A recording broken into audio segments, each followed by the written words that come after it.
Assalamualaikum warahmatullahi wabarakatuh. Apa kabar semuanya? Semoga Allah selalu memberikan kesehatan dan juga rezeki yang melimpah untuk kita semua. Amin amin ya robbal alamin. Bantu channel ini dengan cara subscribe dan semoga kisah ini bisa bermanfaat untuk kita semua. Kisah dijodohkan dengan gadis bercadar saat malam pertama langsung syok. Berapa usiamu? Ku tatap lekat gadis berkerudung abu-abu yang baru masuk dari arah pintu apartemenku. Dia langsung terdiam di tempat, menatapku sekejap, lalu menunduk ke posisi kakinya berpijak. Gemetaran, ketakutan, atau apa? Dasar gadis desa, aku paling tidak suka dengan modelan perempuan seperti ini. Terlalu lugu, tidak menantang apalagi menarik untuk dijadikan pasangan. 19, jawabnya gugup. Panggil aku om atau tuan, tegasku dengan suara yang kubuat mengerikan. Aku 10 tahun lebih tua darimu. Kamu itu lebih cocok jadi putriku, paham? Aku melemparkan puntung rokok yang baru selesai kusesap ke arah kakinya yang hanya beralaskan kaos kaki warna coklat, dipadukan dengan jilbab dan pakaian longgar panjang abu-abu. Begitu terlihat suram. Di mana letaknya menariknya perempuan seperti ini? Bahkan dia menggunakan penutup muka yang hanya memperlihatkan matanya saja.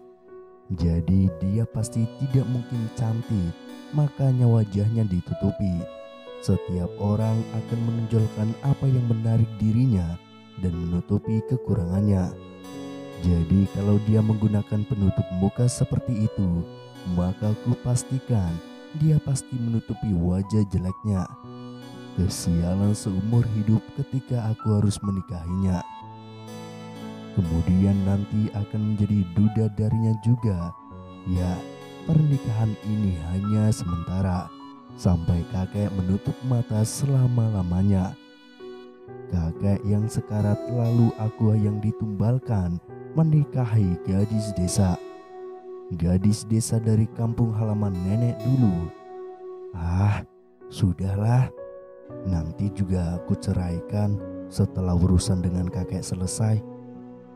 Walau ini sungguh mengesalkan, lebih untung kalau nanti aku menduda dari seorang perempuan cantik, seksi, terkenal, dan dambaan para pria-pria seantero jagat raya atau minimal bunga desa. Setidaknya ada yang bisa kubanggakan dari status dudaku. Masuk ke kamarmu di sana.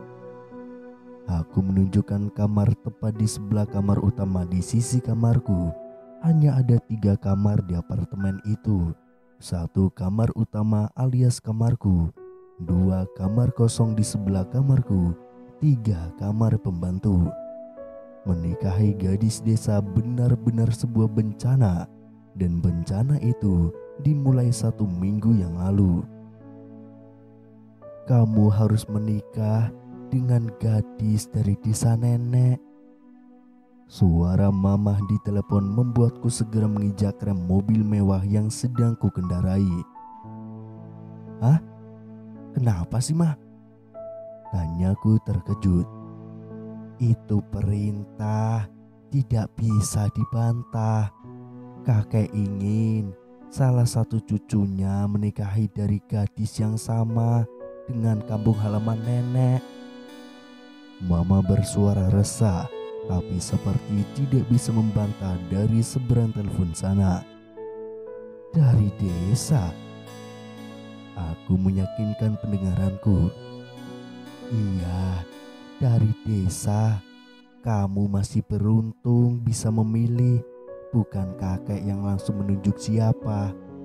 Pokoknya siapa saja yang kira-kira kamu suka.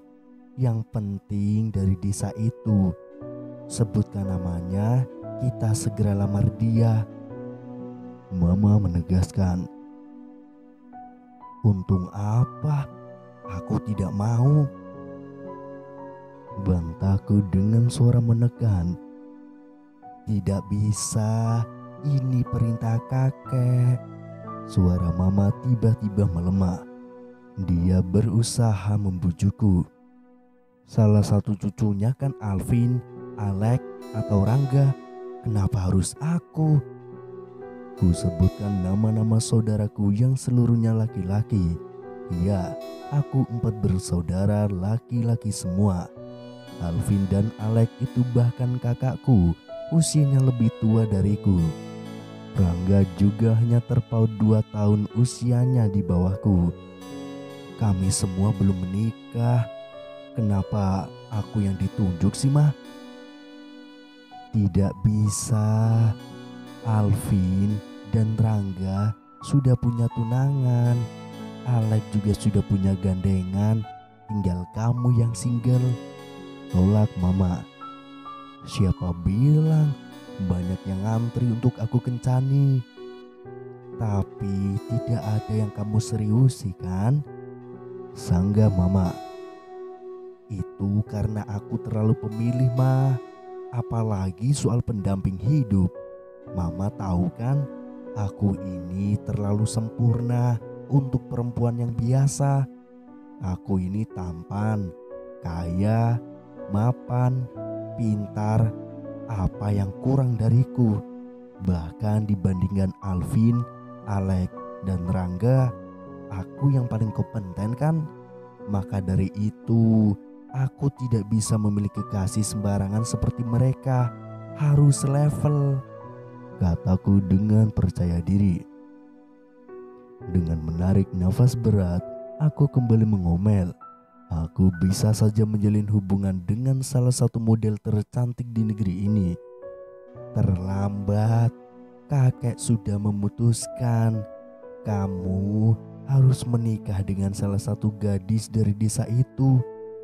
Mama masih tidak mau kalah. Mah, tidak ada gadis desa yang selevel denganku. Seperti langit dan bumi. Aku tidak sudi, Mah. Ini itu soal masa depan, bukan seperti membeli kucing di dalam karung. Tidak ada bantahan, Fabian. Kakek sudah memutuskan dan tidak ada yang bisa membantah. Mama hanya menyampaikan, kamu tahu kan konsekuensi membantah perintah kakek? Apalagi ini permintaan terakhirnya, ucap mama. Lalu sambungan telepon terputus sembari aku memukul kemudi kencang. Naasnya tidak ada pilihan lain ketika kakek sudah memutuskan sesuatu. Tidak ada bantahan atas perintah dan tidak ada negosiasi atas apa yang dia inginkan. Ancamannya selalu akan dikeluarkan dari keluarga Wijanarko. Didepak dari keluarga konglomerat ini, mau dikemanakan mukaku dan dinazabkan kemana garis keturunanku. Tapi perintah tersebut benar-benar gila. Menikah adalah salah satu hal terpenting dalam kehidupan, apalagi untuk tipeku yang sangat memilih-milih pasangan. Makanya tidak mudah mengumbar kemesraan, apalagi sekedar pesona murahan pada para wanita yang memujaku dengan sekali kedipan mata. Sekedar mendengar nama Fabian Wijanarko, tergelepar tidak berdaya mereka karena pesona dan kekayaan yang tidak ada habisnya.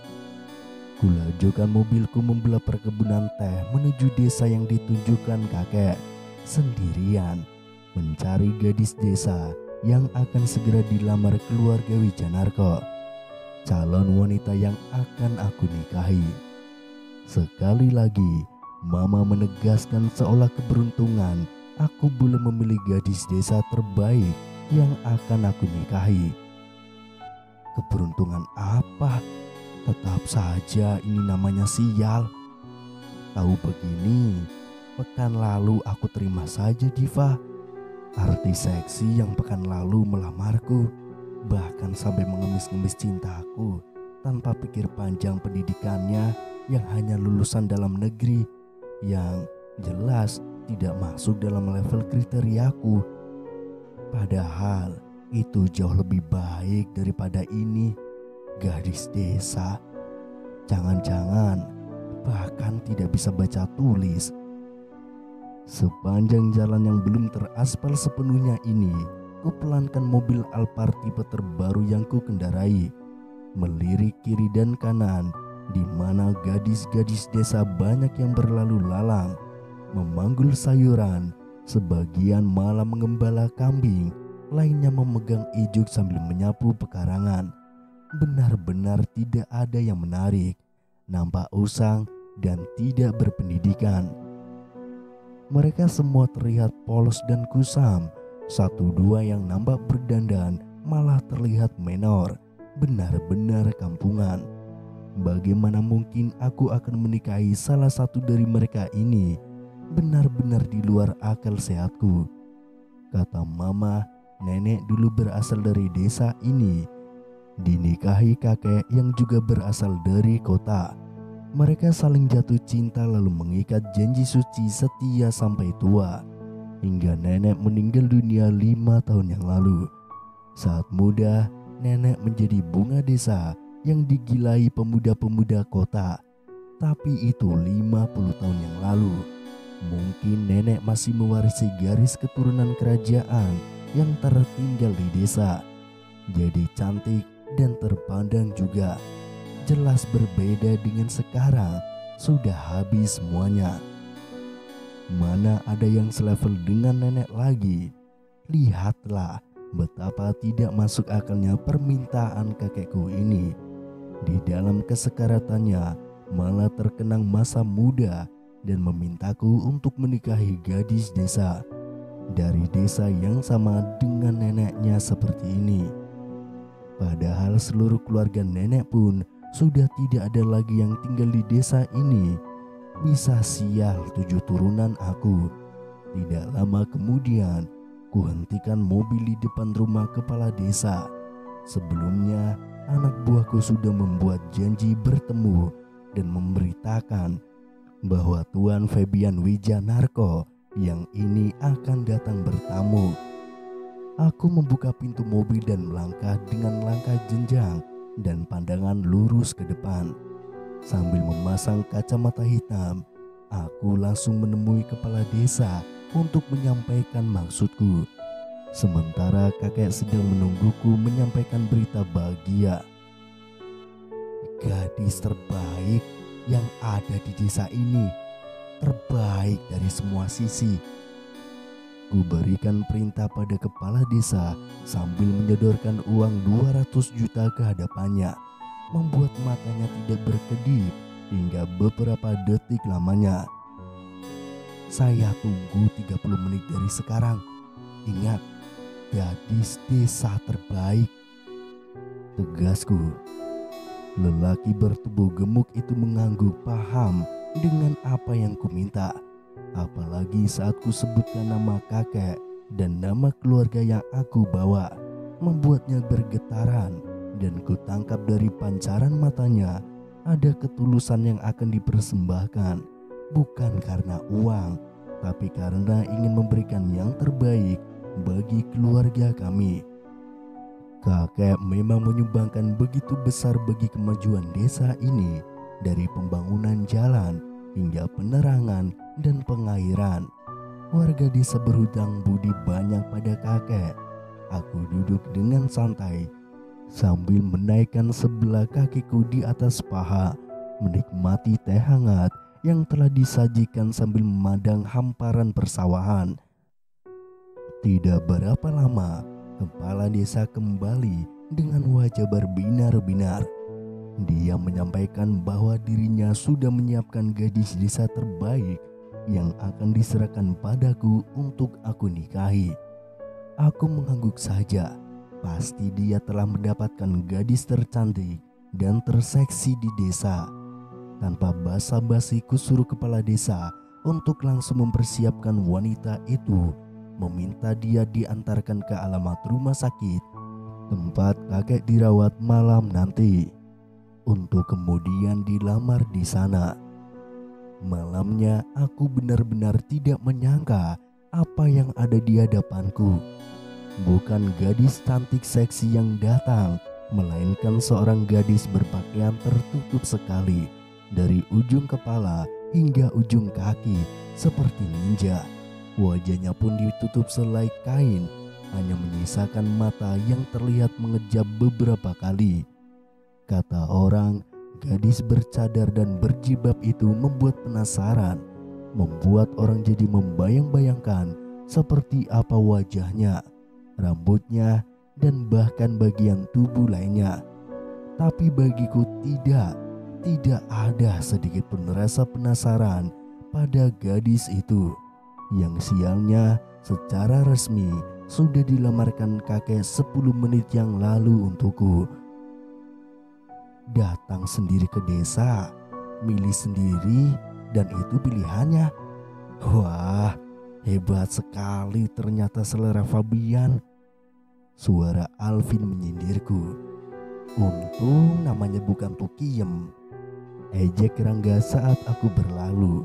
Aku nyaris meninjunya jika tidak sadar sedang dipelototi mama. Benar-benar sial nasibku. Kepala desa itu penyebabnya.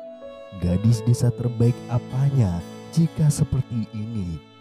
Dia telah menipuku. Sontak aku membentak kepala desa yang menunggu di mobil ikut mengantarkan gadis itu. Gadis itu bernama Ayu, biasa dipanggil dengan Ayu. Namanya saja pasaran. Maaf tuan, tapi tadi tuan meminta diberikan gadis desa yang terbaik. Ayu itu gadis desa kami yang terbaik. Dia yang paling pintar karena satu-satunya gadis desa yang kuliah di kota. Paling santun dan paling cantik. Kepala desa membela diri, namun aku keburu menyelahnya. Dasar penipu. Aku membentaknya sekali lagi. Kalau tuan tidak suka, aku bisa menggantinya dengan yang lain. Dia mencoba mencari jalan tengah. Terlambat. Kakek sudah melamarnya dan itu pantang untuk dibatalkan. Ucapku masih kesal. Dia terdiam dengan wajah pucat terlihat merasa amat bersalah, tapi juga seperti menyimpan rasa penasaran dan sungkan mempertanyakan. Sampai sebelum aku berbalik, dia beranikan diri menyusul langkahku. Apa tuan sudah melihat wajahnya? Tanyanya seperti ragu. Aku menghentikan langkahnya dan mempelototinya. Tidak perlu, tidak berminat. Untuk apa aku berminat melihat wajahnya yang sudah pasti tidak menarik? Setiap orang pasti akan menutupi bagian kekurangannya. Begitu juga saat seseorang memiliki bekas kurap di lengan, cacat kulit, dan lain sebagainya, maka pasti bagian itu akan ditutupi dengan pakaian yang melindunginya. Ku teruskan langkah ke dalam, masuk kembali ke ruangan kakek dirawat, tempat di mana gadis ninja itu juga masih menunggu. Parah sekali, seperti menerima kutukan. Apalagi kakek justru tersenyum senang. Ini yang kakek tunggu. Cucu kakek menikah dengan gadis desa berjilbab dan soleha. Sejak lama kakek sudah tawarkan agar kalian mencari pasangan yang berjilbab, menutup aurat untuk memperbaiki keturunan keluarga kita. Alvin, Alek, Rangga, tidak ada yang sanggup memenuhi itu semua. Ternyata justru Fabian yang memenuhi harapan kakek. Sepertinya kakek akan cepat sembuh. 1 minggu berlalu sangat singkat dan pernikahan pun harus dilaksanakan. Aku tidak bisa bernegosiasi lagi dengan kakek, apalagi merengek. Jadi mau tidak mau, aku harus mengikuti permintaannya. Di mana-mana, pengantin wanita itu pasti berdandan, sementara calon pengantinku seperti ninja. Jangan-jangan dia bahkan belum mencuci mukanya, padahal ini hari pernikahannya, di mana kecantikan mempelai perempuan harusnya jadi perhatian dan tontonan. Dia gadis ninja, dan berita hebohnya dia sudah menjadi sah istriku. Malam pertama pun tiba.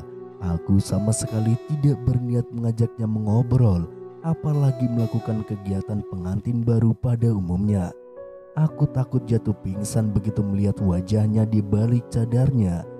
Jadi aku memutuskan untuk mandi dan segera tidur. Namun sebelum itu, tiba-tiba dia mengajakku sholat berjamaah. Tentu saja aku tolak. Siapa dia berani menyuruhku ibadah? Itu kan hal bersifat pribadi. Tapi alangkah terkejutnya ketika aku mendapati dirinya selepas sholat isya. Pikiran yang selama ini memenuhi kepalaku tiba-tiba sirna. Ternyata gadis ninja yang selama ini aku remehkan memiliki wajah bidadari. Sungguh kecantikan sempurna yang belum pernah aku lihat sebelumnya. Apa aku sedang bermimpi? Tapi kenapa mimpinya jelas sekali? Ternyata aku tidak bermimpi. Ternyata bidadari itu adalah gadis desa yang aku remehkan.